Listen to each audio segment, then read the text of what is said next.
Daniel y Francisco, ¿me escuchan?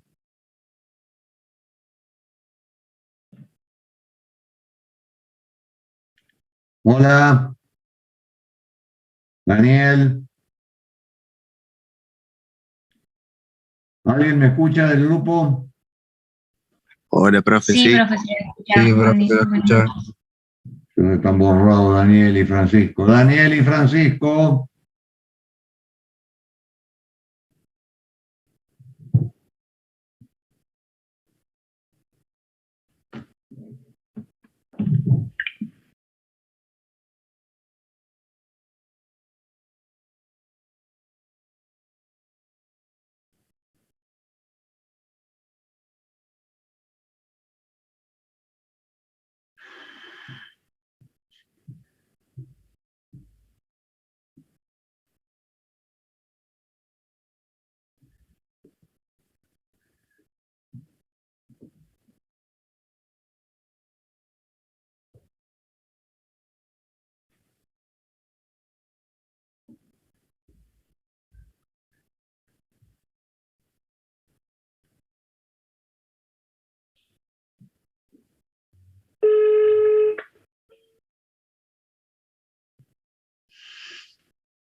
No se encuentra disponible.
Ahí entra Espada hasta la hora del parcial y yo ya aparezco en 15, 20 minutos.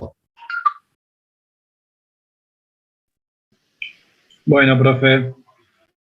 Ok, buenas noches. Buenas noches, ¿me escuchan? Hola, profe, se la escucha. Prueba. Buenas noches, profe. Acá está el morto que parla. Bueno, vamos a comenzar a ver el tema de Just in Time, que es un complemento, digamos, y vamos a repasar cosas que por ahí se vinieron diciendo en otras clases, nada más que esta, digamos, que es específica de Just in Time. Y como les dije, vamos a repasar unas cosas. Y como es un tema, es lindo, no sé, yo lo veo lindo, creo que es interesante. Y lo que sí les voy a pedir que participen para que no se haga muy aburrido, que no sea un monólogo. Y de paso, ustedes así también pueden ir preguntando, pueden ir sacándose dudas, ¿eh? Igual el que tenga alguna experiencia de vivencia respecto a este tema, también se lo voy a agradecer porque va a enriquecer, digamos, la charla. Así que bueno, vamos a largar con eso.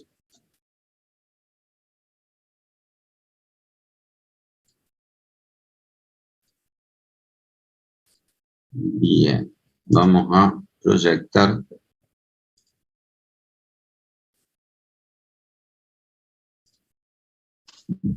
¿Están viendo ahí la proyección? Sí, profe. ¿Sí? Sí, profe. Bien. Bueno, de entrada, para que hablen un poco ustedes, yo les pregunto a ustedes, ¿qué es Just in Time? ¿Tienen alguna idea? ¿Lo han escuchado alguna vez? Supongo que sí. Lo que aplicaba Lo hemos nombrado Toyota muchas veces en clase. para hacer el Claro, producto justo a tiempo. exactamente. ¿Y qué significa el producto justo a tiempo? Que yo voy a Toyota y me dan el auto justo a tiempo.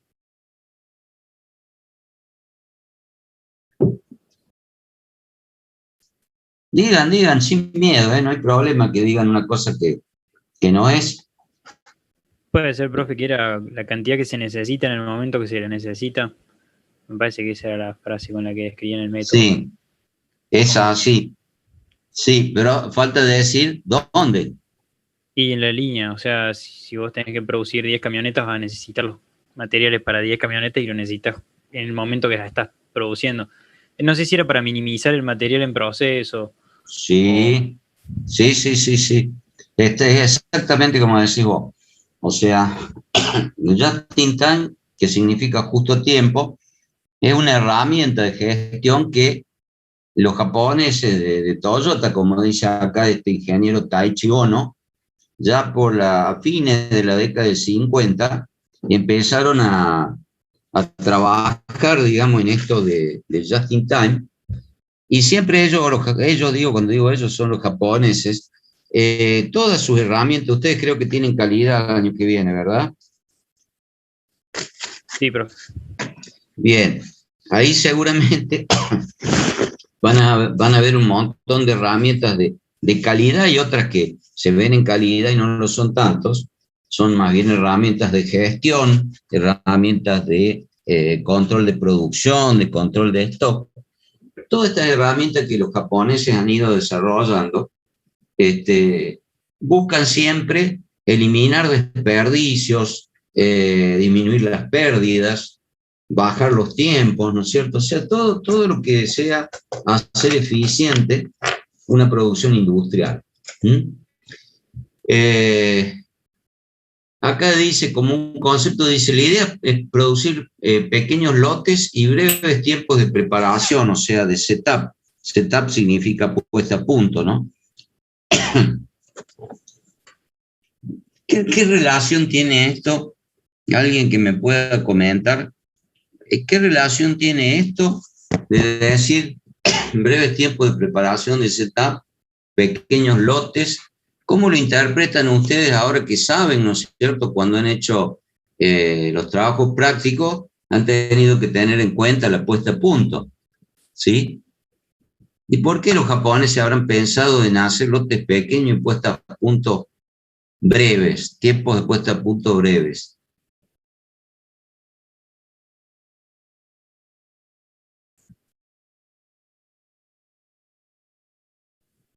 Profe, Sí, con respecto a eso del trabajo práctico, eh, creo que no decía en ninguna parte que había puesto de máquina. ¿que No había sé qué? si, o sea, que había que asignar tiempo de puesta a punto de máquina. No sé si no estaba ahí en el trabajo práctico. Eso le quería preguntar ayer y me olvidé, si teníamos que Sí, asignar o no no. lo recuerdo, pero lo hemos dicho tantas veces en clase que hay que tener en cuenta la puesta a punto y los ejemplos que se dieron tienen que tener puesta a punto, siempre. O Listo, sea listo. que, Gracias, profe. y la duda es que si lleva puesta a punto, sí. Siempre esto en la vida real siempre van a tener una puesta en punto, ¿no? O sea, pero en los tiempos que nos dieron ustedes, ¿estaría incluida ya la puesta a punto o tenemos que agregar algún tiempo? No, eso es lo que se explicó varias veces, que la puesta a punto siempre es un tiempo que se tiene que tener en cuenta, es un tiempo extra al estándar o al presupuestal que ustedes después calculan. ¿Pero de dónde lo sacaríamos? Porque no nos lo dan como dato en el TP. Bueno, pero eso se dijo 20 veces en teórico, de tomar una hora así como genérico, ¿no es cierto? En la vida real después será el tiempo que realmente tenga cada máquina, ¿no es cierto?, para cambiar la herramienta o la matriz, el dispositivo. Acá genéricamente se dijo que hay que tomar una hora.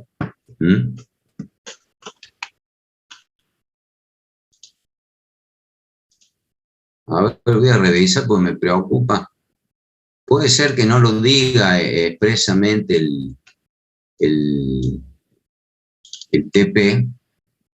Claro, o sea, lo habían dicho en clase, Sí. pero como, o sea, lo tenía de recuerdo que lo habían dicho en clase, pero en el trabajo práctico no lo decía. O sea, no, creo que en ninguna parte decía que había que asignar ese tiempo. En clase tampoco nos pidieron que lo tengamos en cuenta para el trabajo práctico, por eso, digo, es más, en uno de los ejemplos de clase lo vimos, que estaba agregado, y dijo el profe, sí, se le agrega esto y se reparte entre las máquinas porque está el tiempo puesto a punto. Sí. No, pero la idea es que sí, que tiene que tenerse en cuenta. Sí o sí. Yo ahora estoy mirando trabajo práctico. Si lo dice en alguna parte,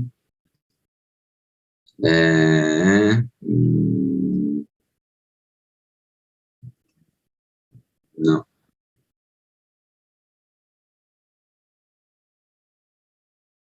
Sí, no lo estoy leyendo acá, pero bueno, lo estoy mirando rápido. De todos modos, sí va. O sea, esto es parte de lo que yo siempre digo, ¿no? Que cuando ustedes estén, no se aferren a decir, porque usted no lo dijo o porque el TP no lo pide, porque en la vida real después ustedes no van a ir al gerente a decirle, usted sabe que yo en el apunte que estudié no sale eso que usted me pide. Y bueno, no, ustedes van a tener que ingeniársela o preguntar. Decir, mire, yo no sé lo que es una puesta a punto, señor gerente, explíqueme, ¿qué consideran puesta a punto acá en la empresa? ¿O dónde está el dato de la puesta a punto? Y bueno, él les dirá, anda a hablar con fulano o anda, fíjate en la hoja de operaciones o donde sea. Igual en la vida real, las cosas se nos presentan así a borbotones, ¿no es cierto? No es que se nos presentan, esto que me pide el gerente está en el capítulo 4 de la materia de cuarto año, y lo que me pide después está en el capítulo 10 de la materia de tercera. No, se le van a presentar las cosas como se le presentan, y ustedes con su conocimiento que han adquirido y la experiencia que han adquirido haciendo justamente los trabajos prácticos, y esa va a ser la herramienta que ustedes tienen, ¿no? Por supuesto, van a volver a leer a los libros, a veces en las empresas hay procedimientos, hay normas, ¿no es cierto?, que hay que devorárselas para interpretar cómo se maneja la empresa y obviamente relacionar con lo que uno estudió para resolver en definitiva los problemas, ¿no? Bueno, volviendo al... Profe, ¿podría ser una consulta más del TP? Sí. Que se pide cálculo de mano de obra y máquina y además este plan con todos los productos con equilibrio de horas. Quería saber relación entre ellos. Por ejemplo, para el cálculo de mano de obra y máquina, tomamos las cantidades de producir del plan variable elegido. Pero para el otro, para el plan maestro, equilibrio de horas de todos los productos, hay una producción distinta para la mesa de luz, por ejemplo. ¿No importa esto? No importa, tomen la que figura ahí, vos decís en la tabla, digamos, porque está como horas. No, Sí. Para el cálculo de mano de obra y máquina nos basamos en el TP anterior en el que elegimos y usamos esa producción, esa Sí. cantidad de producción. Sí. Y cuando hacemos el equilibrio, el plan maestro de equilibrio de hora de todos los productos, nos basamos en una demanda, corregimos una producción y esa producción en la mesa de luz es distinta, obviamente, a la del plan variable que tomamos para el otro cálculo. No importa esto, de eso quería saber. No importa. Bien. Porque Profe. ya, lo que ustedes usaron o a lo que arribaron sería una demanda corregida, ¿no es cierto? Bien. ¿Mm? De todos modos, una sutileza, digamos, si emplean una y otra y lo aclaran, no hay problema. ¿Mm? Claro, nosotros, profe, por ejemplo, usamos el del plan variable elegido. Con Bueno, los está tiempos, con los nuevos tiempos, digamos. Está bien. Perfecto. Gracias, profe.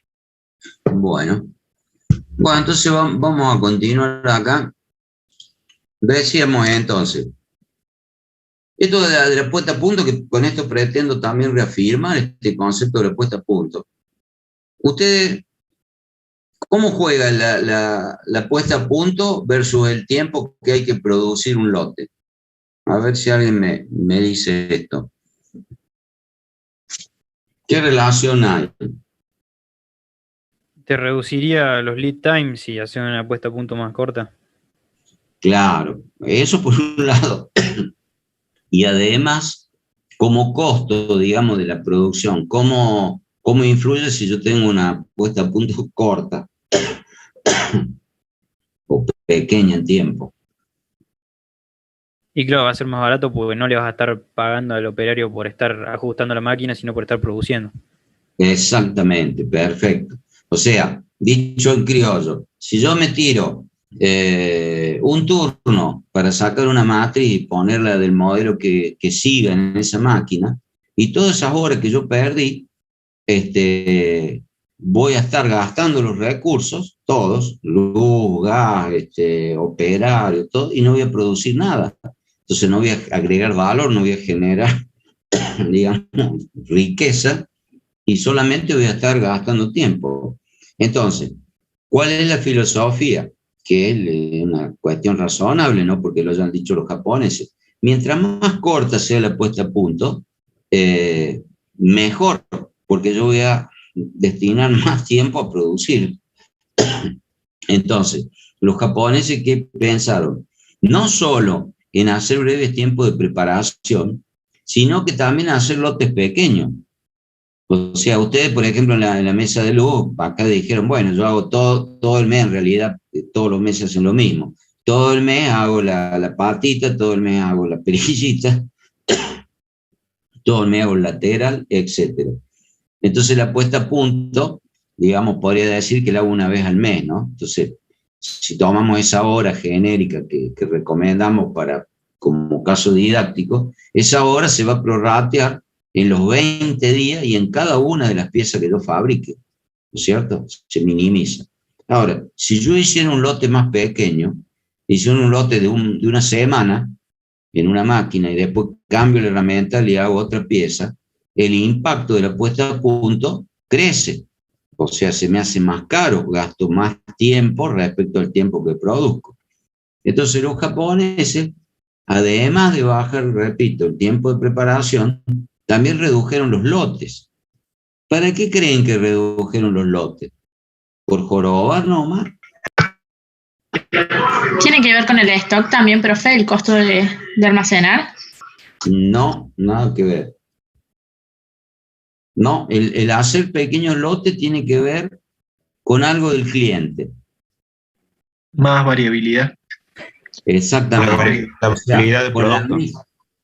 Claro, o sea, con la misma maquinaria, el mismo operario, los mismos herramientales que yo tengo, si yo hago pequeños lotes, o sea, supónganse que en la fábrica nuestra yo hago una semana mesa de luz, otra semana hago placares, otra semana hago, no sé, escritorios.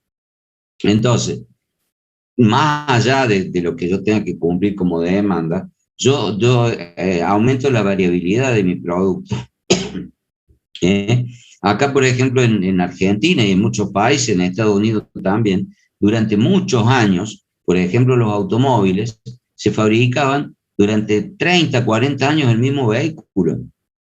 Acá hay ejemplos de sobra, ya ustedes lo vieron viejos esos autos, pero el Falcon, el Chevy, el Fiat 600, el R12, el 128, en fin, casi todos los vehículos que teníamos hasta la década de los 80 y a veces entrado los 90, eran vehículos que se fabricaron durante 30, 40 años con muy pequeñas variaciones, o sea, la máquina y los herramientales eran siempre los mismos. ¿Por qué? Y bueno, porque el mercado acá estaba cerrado, no habían autos importados, entonces los fabricantes siempre hacían lo mismo. Total, el público tenía que comprar lo que había. Hasta incluso, si a alguno le gustan los autos y se ha fijado, los 147, ¿ustedes vieron alguna vez un 147 verde? ¿O un 147 bordo? ¿Saben lo que es un 147, no? Sí. Sí, pero no es El verde sí, profe, pero modelo viejo. No, son todos modelos viejos, son autos que no se hacen más hace 15, 20 años. A lo que me refiero a esta pregunta, porque sí, a lo mejor tu tía tuvo justo uno verde, pero había uno verde cada 100.000 color blanco, porque esos autos eran o blanco o cremita. Y excepcionalmente algún lote salía en verde, algún bordeaux, algún rojo. ¿Pero por qué? Es lo mismo que esto. Para no hacer puestas a punto de cambiar de color de pintura, y total como se le vendía lo que había al público, el público no podía exigir porque era cautivo, entonces hasta en eso los colores de los coches eran todos grises o todos blancos o todos cremita, pero por años.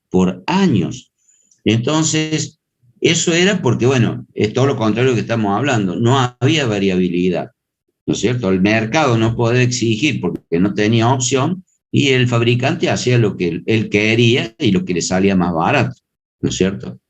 Pero ¿qué pasó? Eso se acabó incluso en el mundo, que es lo que vamos a ver ahora, que bueno, viene después, en realidad me adelanto. En los años 70 una gran crisis de petróleo, donde el valor de todos los derivados del petróleo aumentaron tremendamente. Entonces esa crisis impactó en el mercado de automóviles. Nadie quería comprar automóviles. Y los que más se perjudicaron fueron los norteamericanos, que tenían autos con motores enormes, que consumían muchísimo. Entonces entró en crisis la industria norteamericana primera y la del mundo todo, ¿no? Y entonces los japoneses, ante esa crisis, con estos conceptos que ellos venían poniendo a punto del just in time, lograron tener una variabilidad de productos enorme. Entonces hacían pequeños lotes, entonces hacían autos de colores variados, modelos variados. Además hicieron vehículos que tenían motores pequeños que consumían muy poco, y tenían mucho equipamiento. Hasta ese momento, hablo de los años fines de los 80, acá en Argentina incluso se habló en importación y empezaron a entrar esos vehículos. Nunca se había visto un coche chico, un 600, un R12, qué sé yo, qué autos, todos autos pequeños, un 128. Nunca se los había visto que estuvieran, porque no existía, no se lo fabricaba, con aire acondicionado, con levantavidrio eléctrico, dirección asistida, lindos colores, tapicería adentro agradable, ¿no es cierto?, de distintos materiales, de distintos colores. Y los japoneses interpretaron esa necesidad del mundo y penetraron en todos los mercados, en Europa, en Estados Unidos. Acá también, acá siempre somos muy poquito lo que consumimos frente al mundo. Y tal fue así que penetraron los japoneses, que desbancaron, digamos, y agudizaron la crisis de los fabricantes tradicionales de esos países. Y sobre todo Estados Unidos, que estaban con conceptos de automóviles de 6 metros de largo, con motores que hacían 2 kilómetros, 3 por litro, frente a estos vehículos que eran eficientes, eran lindos, eran baratos, eran muy baratos, y consumían, no sé, hacían 15 kilómetros por litro con 1 litro de combustible. Entonces, todo eso fue un éxito de los japoneses. Pero no fue el éxito solamente del producto, fue el éxito de poderlo fabricar con estos conceptos, de bajar los tiempos de puesta a punto, de poder cambiar rápidamente la máquina de un modelo a otro, y así poder hacer vehículos variados, ¿no es cierto? Productos variados. Y esto que siempre decimos para los autos, vale para los electrodomésticos, vale para las computadoras, vale para los celulares. Y tal fue así el éxito que ahora, 30 y pico, casi 50 y pico años después de esa crisis, dígame qué marca japonesa no está en los primeros puestos de venta de los artículos que ustedes me digan. Dígame Toyota, está en el primer puesto de vehículos. Samsung, electrodomésticos, computadoras, celulares, en fin. Antes las marcas eran todas marcas europeas o americanas, y a partir de ese momento los japoneses comenzaron a penetrar y quedaron dueños del mercado, líderes, siempre peleando los primeros puestos, y nunca más abandonaron esos puestos, ¿no? O sea, fue un éxito terrible. Pero de vuelta, apoyado en esta filosofía. ¿Por qué? Porque los europeos, los americanos, nosotros, a veces para cambiar una matriz, para hacer, por ejemplo, el capó de un auto, se llevaba un día de trabajo. Entonces, todo un día de trabajo no se producía. Entonces, una cosa traía la otra. Las empresas decían, no variemos de modelo porque nos perdemos un día de producción que puedo fabricar 1000 autos. Entonces, seguía haciendo siempre el mismo auto, y cada vez ese concepto tendía a que hubiera cada vez menos variabilidad de productos. Hasta que, bueno, cuando le abrieron la importación acá en Argentina a los industriales, bueno, dejaron de vender automáticamente todos los productos obsoletos que tenían, porque lo que venía de afuera era un salto tecnológico en calidad, en estética, en funcionalidad, en rendimiento, etc. Bien. Entonces, diciendo, el just in time en sí es una filosofía, o sea, es una forma de trabajar que define la forma, valga la redundancia, en que debería optimizar su sistema de producción, de manera que las materias o componentes que se necesitan lleguen a la línea de producción justo a tiempo. Es decir, en el momento oportuno y en la cantidad necesaria. ¿Qué quiere decir? Se requiere producir solo la cantidad exacta, en la calidad requerida, en el momento preciso y al más bajo costo. Y, dicho de otra forma, los suministros, o sea, las materias primas, los componentes, llegan a la fábrica o también esto vale para los productos, o sea, los productos terminados, las mesas de luz, los automóviles, las motos, lo que yo produzca, también llegan justo a tiempo al cliente. Poco antes de que sean usados y solo las cantidades necesarias. Bien. ¿Este esquema a qué pertenece?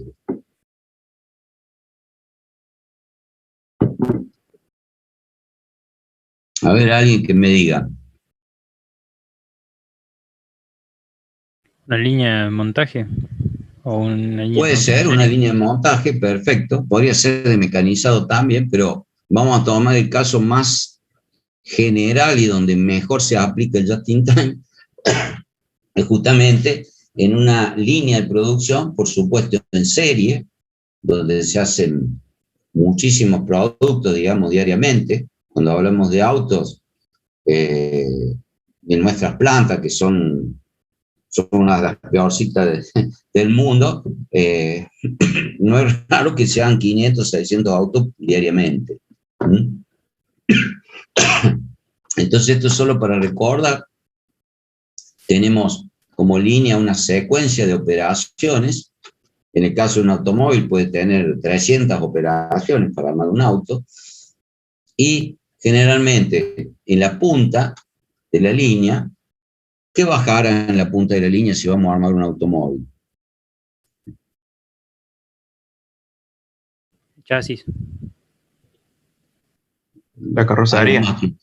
La carrocería. Sí, está bien, chasis, la estructura. La carrocería, ¿no es cierto?, del vehículo, ya pintada, lista para armar, pero peladita, ¿no es cierto?, el esqueleto. Entonces, allí ingresa y al lado, digamos, incluso a ambos lados de cada operación, o cada, también se suele llamar estación de trabajo, van a ir ingresando los componentes que se deben montar en este vehículo, hasta completarlo, y al final de la línea vamos a obtener el producto como salida de todo este proceso, que será el automóvil, será un electrodoméstico, hasta puede ser nuestra humilde mesita de luz. Acá, para recordar, este sería el aspecto de una línea de producción en serie de automóviles, donde ven el cursor acá que yo muevo. Sí, profe. Bien, fíjense al costado de ambos, costado de la línea en sí de producción, donde el automóvil se va moviendo, digamos, por algún mecanismo, algún motor que lo va arrastrando. Entonces el auto se va posicionando en cada operación o cada estación, y en cada operación o estación, al costado, vamos a tener una serie de estanterías con todos los materiales que debemos montar en cada una de las estaciones, ¿sí? Entonces, bueno, cuando hablamos de justo a tiempo, nos estamos refiriendo a que esos materiales que yo necesito montar deben llegar justo a tiempo, ¿eh? O sea, si yo en una estación coloco la cerradura, y bueno, la cerradura tiene que estar en el momento que el auto pase frente a esa estación. Si me llega después, paro la línea, ¿sí? Y si tengo piezas de más, ¿qué pasa? Si tengo cerraduras de más, ¿qué pasa?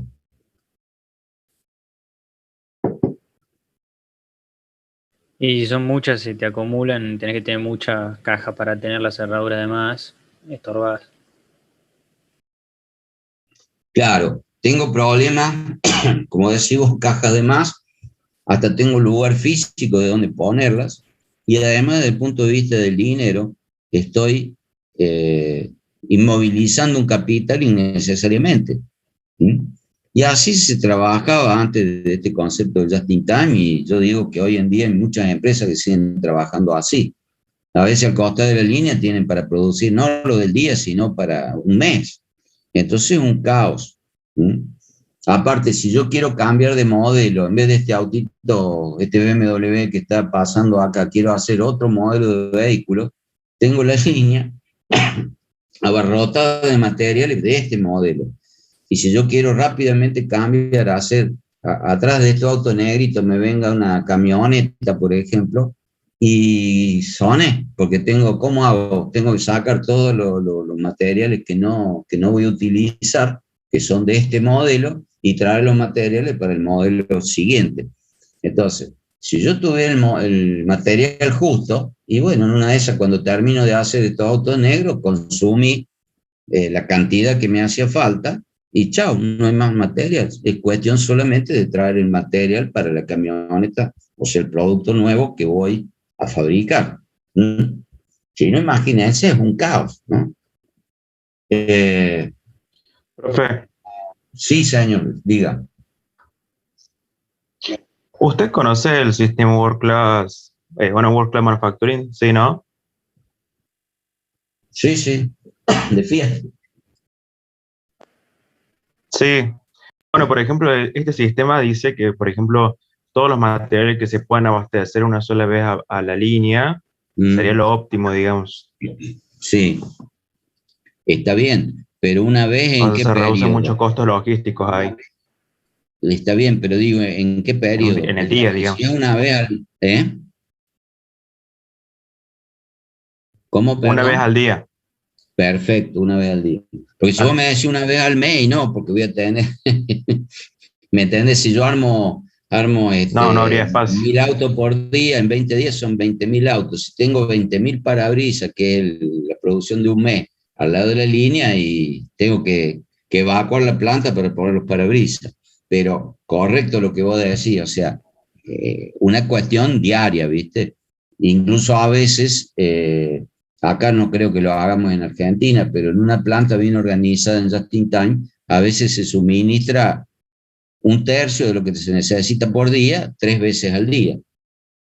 O sea, incluso el proveedor de esos elementos, mientras más grandes y más lugar ocupan, son parcializadas las entregas. Entonces, a lo mejor vos, digo, por ejemplo, un parabrisas, lo entrego 3 veces, digamos, con 1 hora, por supuesto, que se debe cumplir a rajatabla, para que el material no falte, pero tampoco se me acumule stock, ¿no es cierto? Bien. ¿Y ahí vos estás en Fiat ahora? No, ahora estoy en Iveco. Ah. ¿Y llegaste a ver algo en Just in Time, algunas piezas en Just in Time en Fiat? Sí, o sea, por ejemplo, todo lo que se bajaban por difusión, por ejemplo, asiento que prácticamente está al lado de la planta de montaje, que es Lear, entra con Just in Time, por ejemplo, entra o sea, elimina todo el handling y entra directamente por proveedor. Claro. O sea, para traducir a los compañeros tuyos, o sea, Lear es una fábrica de asientos, entonces, ¿qué hacía Lear? Que está vecina a la planta, entonces ellos entregaban directamente, no iba al almacén de la Fiat, sino que directamente entregaba al lado de la línea, obviamente los asientos que Fiat le indicaba. ¿Es así? En Renault también se hace lo mismo. Bien. Sí, yo lo vi acá por primera vez cuando se hizo la planta del Palio en el año 98. Los asientos eran una de las piezas, el paragolpe, el asiento, el tablero, eran piezas en Just in Time. Y cuando el auto entraba, como yo les dije acá, cuando entraba la carrocería en la punta de línea, como ya se sabía, esa carrocería tenía un número de chasis que estaba vinculado con Juan Pérez, que era el cliente, el que había pedido ese vehículo. Entonces se sabía qué color era, ya venía, obviamente, tenía que venir pintada la carrocería de ese color, y por lo tanto el paragolpe era del mismo color, y si el auto era deportivo tenía luces antiniebla, y el tablero, si era deportivo, tenía instrumentos de cuenta vuelta y algunas otras cosas que el estándar no tenía, y los asientos por ahí eran distintos, el tapizado. Entonces, cuando el coche entraba a la línea de producción, se enviaba todas estas piezas, hasta las características de estas piezas, se enviaba vía mail a los proveedores cómo debían ser esas piezas.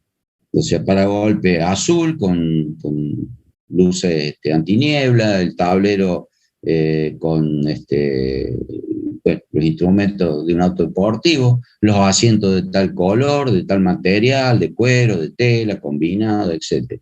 Entonces el coche se comenzaba a montar y más o menos demoraba 1 hora en llegar a la operación o la estación en donde se montaban estos elementos. Entonces el proveedor tenía tiempo para, desde su establecimiento, armar ese producto. O sea, no es que lo hacía todo, ¿no es cierto? Ya tenía el paragolpe pintado, tenía el asiento armado, obviamente, pero bueno, seleccionaba el producto con las características que se le pedía y lo entregaba al lado de línea en la estación donde se montaban esos elementos. Por supuesto, no se hacía un viaje de a uno, ¿no es cierto? O sea, qué sé yo, cada hora venían con todo el lote de los vehículos que estaban en esa hora de secuencia de montaje, ¿no es cierto? Bien. Actualmente así es, profe. Ahora, por ejemplo, está Cousol, está dentro de la planta de Fiat, y bueno, bajo la difusión, digamos, envían los paragolpes a montaje. Lo mismo que techo es igual, o sea, reparo techo, está también dentro de montaje. O sea, arman digamos, terminan de armar el techo dentro de Sí. de la planta de Bueno, montaje. claro, en realidad es una desviación muy criolla, muy argentina. Ah, en fin, en el año 98 pasó eso. La idea era que el just in time viniera las piezas listas del proveedor. Como había por corte de ruta, o porque se inundaba la calle, o porque había un piquete, por ahí no llegaban. Entonces al final los proveedores terminaron pidiendo un sector al costado de la línea, con alambrado y todo, para que no les roben las cosas, y en realidad tenían piezas ahí, las terminaban, como digo yo, les terminaban de poner el farito o el instrumento necesario ahí al lado de la línea, ¿no es cierto? Pero digo, una desviación, porque un just in time verdadero se debe hacer del proveedor. Obviamente, el proveedor no puede estar en Buenos Aires, ¿no es cierto? Tiene que estar cercano a la planta. Pero bueno, son condiciones a veces muy particulares de nuestra idiosincrasia, ¿no? Y de nuestras rutas, de nuestros problemas, ¿no? Bien. Entonces, el just in time, así como resumen, para que se entienda, podemos decir que nos dice como herramienta de gestión, ¿no es cierto? Y cuando hablamos de herramienta de gestión, es la gestión de las piezas que vamos a necesitar para montar un producto. Nos dice el just in time, ¿qué necesitamos? No una pera, por ejemplo, una manzana. ¿Cuándo la necesitamos? O sea, el momento, el horario a donde ese elemento va a ser montado, va a ser utilizado. ¿Cuánto? O sea, la cantidad. Si es una pieza, son 10, son 20. ¿Cómo? El cómo, ¿qué significa? No una manzana podrida con gusano, sino que tiene que ser un producto, por ahí ya lo nombramos, con calidad. Porque acá si falla la calidad al momento de yo montar una pieza que no sirve, y si no tengo otra voy a parar la línea. Entonces la calidad debe estar, a veces se llama calidad certificada, o sea, al proveedor se le controla el proceso, en fin, se le hacen auditorías hasta estar seguro de que ese proveedor no va a fallar como calidad, ¿sí? Porque si no, corta el jeep, ¿no es cierto? Y provoca paradas que son carísimas, ¿no? Y por último, el dónde. ¿Qué será el dónde? A ver ahí, Graciela Corso, ¿qué me puede decir del dónde? ¿Qué significará el dónde?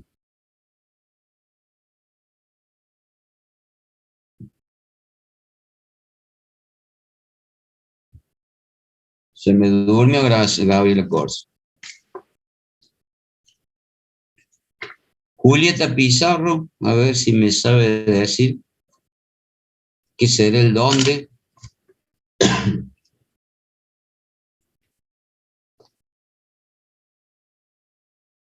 Matías Heredia, sigo nombrando a ver si alguno me responde. ¿Dónde se abastece? ¿Cómo? Repítame, no lo escuché. ¿Dónde se abastece? ¿Y qué será donde se abastece? Sí, donde se abastece, pero dígame ¿dónde se abastece? Porque es grande una fábrica, ¿no? Me la pueden dejar en la puerta, en el almacén, en el medio del patio. Línea de montaje. Claro, cuando hablo just in time, ¿no es cierto? Tiene que ser al lado de la línea de montaje donde yo lo voy a utilizar, ¿verdad? Correcto. Bien.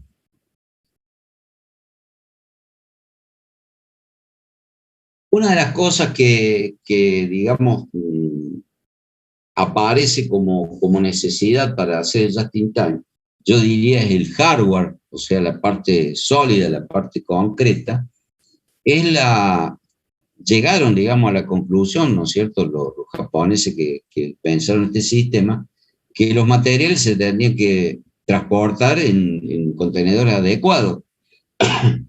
Yo he vivido cuando estuve en FIA en los años 90, Los materiales llegaban, el proveedor que traía bulones, un día los traía en una bolsa de arpillera, otro día lo traía en un tacho de helado, otro día lo traía en una caja de galletitas. Imagínense, ¿qué les parece ese modo de proveer piezas? ¿Es eficiente, fácil de manejar?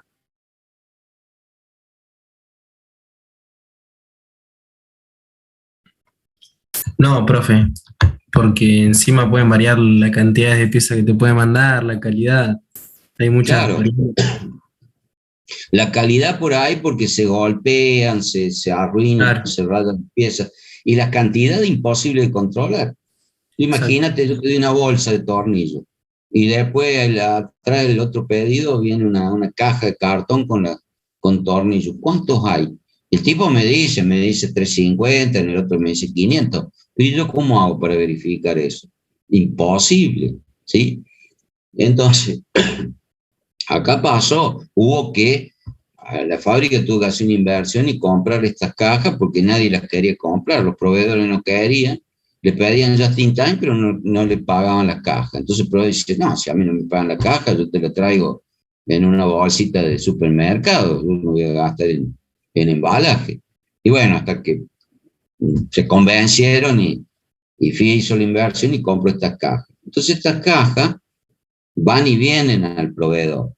Entonces, no solo son cajas como cualquier caja, sino que son modulares. Ustedes ven acá, hay varias normas, hay varios normalizaciones de distintos orígenes, pero en definitiva están normalizadas. Y fíjense, se dice que son modulares. Por ejemplo, esta verde es el doble de altura de la amarilla, siendo las otras dimensiones iguales. Esta amarilla más chiquita es la mitad de la superficie, digamos, de la planta que tiene la verde. Y es de la misma altura, aparentemente.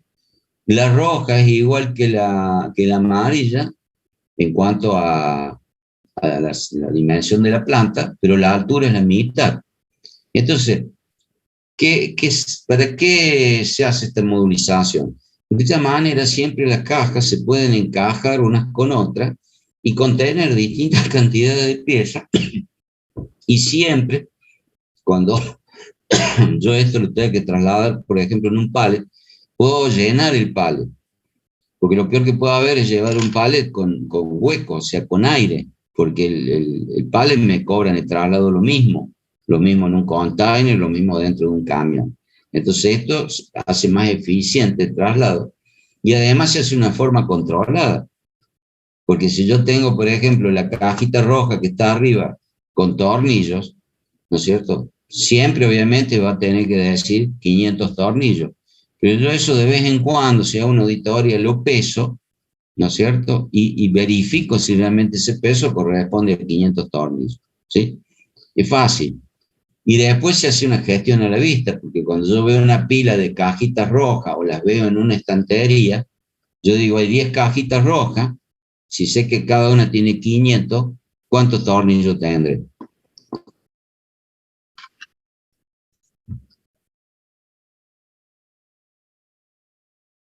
A ver, Matías Heredia, si me calcula, si tengo 10 cajitas de 500 tornillos, ¿cuántos tornillos tengo?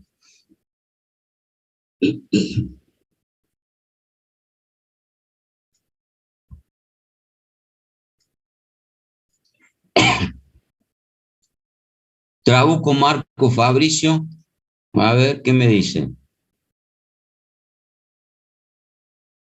Hola, profe, 10 cajitas y 500 tornillos, dijo. Sí. Ah, 5.000.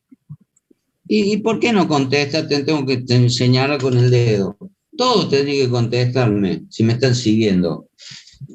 Le dije, hagamos ameno esta charla, porque si no, yo me aburro hablar solo y ustedes se deben estar durmiendo de escucharme hablar siempre a mí. 5.000 tornillos.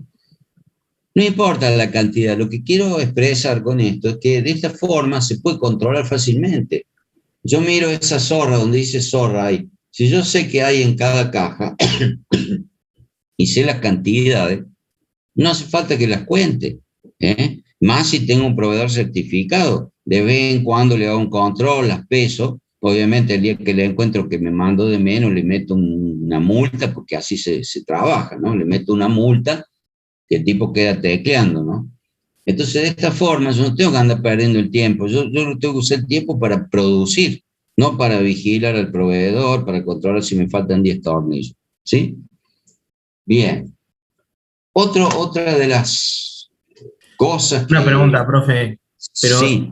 básicamente de eso no se encarga la calidad de proveedores. O sea, ¿para qué existe ese área en las empresas si no se tendría que hacer? O sea, Sí, pero yo soy el dueño de la fábrica. ¿Vos le pagás calidad o yo le pago calidad? no, vos, claramente. Y bueno, claro, y yo que soy el dueño, lo que voy a tratar de hacer es certificar, o sea, el proveedor va a tener que certificar, le voy a exigir hasta que me demuestre que el tipo es honesto, que no me macanea con las cantidades y menos con la calidad. Yo le voy a decir, bueno, vos sos un proveedor certificado. Es más, te voy a pagar un plus por ser certificado versus uno que no sea. Pero yo me ahorro todos los controles. Porque el problema del control, y nos pasa en la vida diaria, vos si querés controlar, siempre en el control se te pasan cosas, ¿no es cierto? Entonces, lo ideal es no controlar, es saber que el proceso, por ejemplo, que fabrica tornillos, no va a largar nunca un tornillo mal, por un pocayoque, por lo que sea, eso termina siendo mucho más confiable y mucho más barato que tener un ejército de inspectores de calidad que se le van a pasar las tortugas, ¿no es cierto? Porque son hombres. ¿Estás de acuerdo? O sea, esa es la filosofía, ¿no? Sí, obvio, pero lo que sucede en la realidad es totalmente distinto, creo. Y sí, es distinto si no se trabaja con estos conceptos. O sea, tenés que tener un montón de inspectores para que controlen por todos lados, pero eso es caro y es ineficiente, es totalmente ineficiente. No dudo, o sea, está bien lo que vos pensás, ¿eh? Cuando yo no logro eso, y sí tengo que tener el inspector.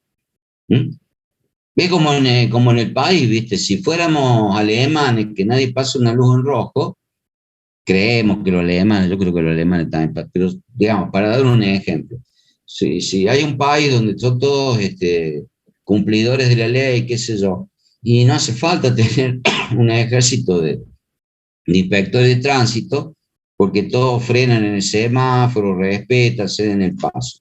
En un país donde no se respeta, y bueno, tiene que haber mucha policía, muchos inspectores, o sea, esa sería la filosofía, ¿no es cierto? O sea, industrialmente, si yo logro tener proveedores certificados en lo que yo puedo confiar, porque los controles que le hago, la auditoría que le hago, me demuestran que el tipo no falla, insisto, termina siendo más barato y más eficiente de ese modo, ¿sí?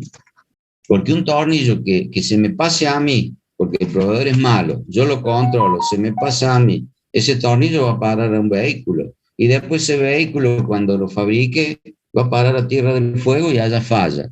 Imagínate el costo de reparar algo porque falla un tornillo. ¿Me entiendes? Entonces, bueno, una es trabajar a la japonesa y otra es trabajar como se puede. No sé si estás de acuerdo. No, sí, estoy de acuerdo con lo que está diciendo usted, Claro. obvio, pero Una consulta, pero en ese caso el costo sería secundario, generaría un daño en la imagen de la empresa mucho más grande. Por supuesto, claro. Claro, bueno, eso también hay que evaluarlo, ¿no es cierto? Es muy argentino y eso lo hacemos en nuestra casa. Le decimos al plomero, bueno, no la cambia la canilla, pues arregle un poco, más o menos. En vez de gastar 10.000 pesos en una canilla nueva, gastamos 2.000, pero la canilla no dura un mes. Mientras que si la cambiamos, que cuesta 10.000, a lo mejor por 15 años esa canilla no va a fallar. ¿Se entiende? O sea, son decisiones, ¿no es cierto? Y todas tienen su pro y su contra. Pero industrialmente, como te digo, o sea, la falla de un componente, si vos armas 500 autos por día y tenés 100 componentes que fallan, vas a tener 100 vehículos con problemas. Que una vez que salieron de tu fábrica, los tenés que volver a traer o tenés que mandar una caja nueva, un motor a la otra punta del país, ¿me entiendes? O sea, no estamos saliendo del just in time, pero bueno, el just in time también se apoya en el, como decía yo, en el tema de la calidad, ¿no es cierto? Porque eso que yo decía, si la manzana está podrida, y bueno, yo armo el producto con la manzana podrida y después voy a tener mucho just in time, todo justo a tiempo, eficiencia, cero stock, y después voy a tener unos costos de reparación en garantía tremendos, ¿no es cierto? O sea, todo esto tiene que funcionar armónicamente, ¿no? Bien. Entonces, otra de las cosas, además de las cajitas estas estandarizadas, es la estantería esta que se llama dinámica, que, ¿por qué se llamará dinámica? A ver si alguien mirando la foto se da cuenta.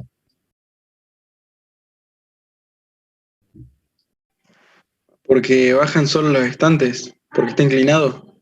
Exactamente. No porque tiene ruedita, ¿no? Porque esto que tenga ruedita es para moverlo, digamos, al lado de línea, incluso a veces se hacen trencitos, con un tractor o un autoelevador, se enganchan varios de estos estantes y se llevan rodando a veces desde el almacén a la línea, digamos, donde se utiliza, pero lo